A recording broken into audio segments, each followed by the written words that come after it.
Voilà, bonjour à tous. Alors, je vous propose dans cette vidéo la recherche d'inverse de matrice sans utiliser la calculatrice ni les formules avec le déterminant qu'on voit en terminale.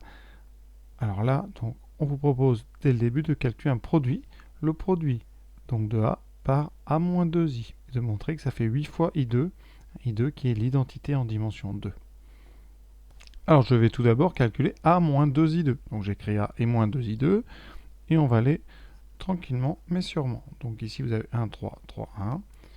On multiplie la matrice I2, donc identité de dimension 2 par moins 2, donc chaque coefficient va être multiplié par moins 2, donc vous avez la diagonale avec des moins 2 et des 0 ailleurs. Et ensuite on ajoute, c'est tout bête, vous avez 1 plus moins 2, donc moins 1, 3 plus 0, 3, 3 plus 0, 3, et 1 plus moins 2, serait donc ici moins 1. Voilà. Et on va multiplier cette matrice à gauche par la matrice A pour former le produit A fois A moins 2i2. Donc ça donne, voilà, ça donne ce produit. Ici, on bascule moins 1, 3. On fait le produit, donc moins 1 plus 3 fois 3, 9. Donc ça fait 9 moins 1, 8. Ensuite, en dessous, moins 1 fois 3 plus 3 fois 1, donc 0. Voilà, on raye et on bascule la deuxième, c'est-à-dire 3 moins 1. On obtient 3 fois 1 plus moins 1 fois 3, donc 0. Et ensuite, 3 fois 3, 9, moins 1, 8. Effectivement, après factorisation par 8, vous obtenez 8 fois la matrice diagonale avec des 1, qui est donc 8 fois l'identité en dimension 2.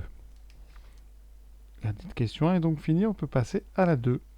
Alors, on vient de montrer que A multiplié par A moins 2i2 était égal à 8 fois l'identité.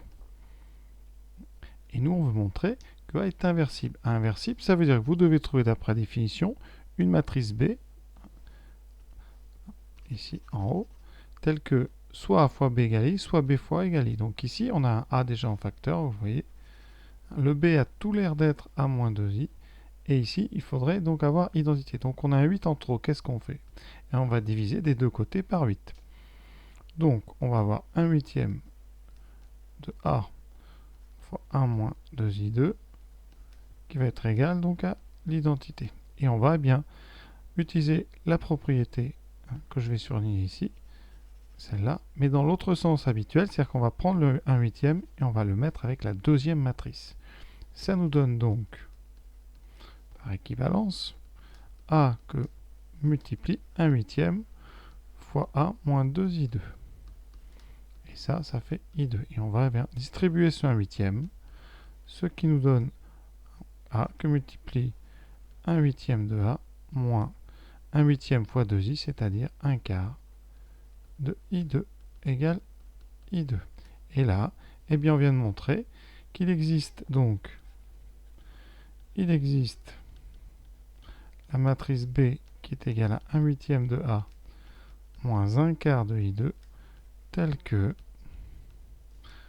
A fois B égale I2. Et donc, eh bien, ça signifie tout simplement que A est inversible. Et que son inverse, c'est justement cette matrice B qui est 1 huitième de A moins 1 quart de I2. Voilà, vous mettrez le moins au bon endroit. Voilà, donc je vais calculer maintenant la matrice 1 huitième de A moins 1 quart de I2. Voilà, ça nous donne donc 1 huitième de A moins 1 quart de I2. Je vais calculer les deux matrices.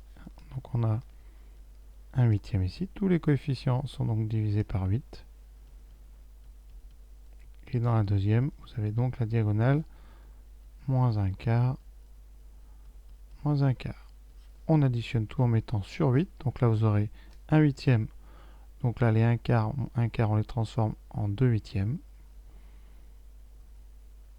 Et donc on a 1 huitième moins 2 huitièmes, qui donne donc moins 1 huitième. Ensuite, 3 huitièmes plus 0.